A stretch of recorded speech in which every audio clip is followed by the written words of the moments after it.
purgé, et puis c'est ce qu'on entend sur le plateau. Oui. Vous êtes d'accord avec ce côté binaire ou c'est plus compliqué que cela? C'est très compliqué du fait de l'agrégation de tout le monde qui est là, c'est évident, mais en substance, c'est ça. C'est deux camps qui s'affrontent. Moi, je vais vous dire quelque chose. J'étais il y a 2 ans à peu près, avant que les hostilités commencent en Syrie. Je me trouvais en Angleterre par hasard pour d'autres choses, pas du tout de la Syrie.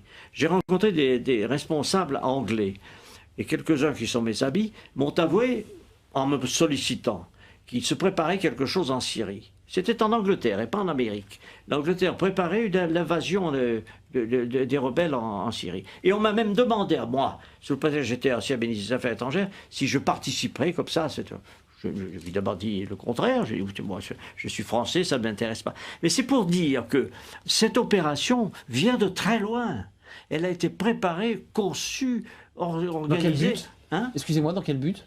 L'idée de le renverser Bachar, c'était quoi le but? La finalité? Mais dans le but très simple, de destituer le gouvernement syrien, parce que dans la région, il est important de savoir que ce régime syrien a des propos anti-israéliens.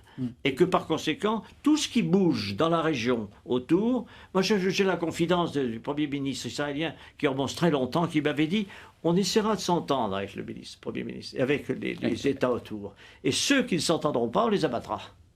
C'est une politique, c'est une conception de l'histoire. Pourquoi pas, après tout? Mais il faut le savoir. Frédéric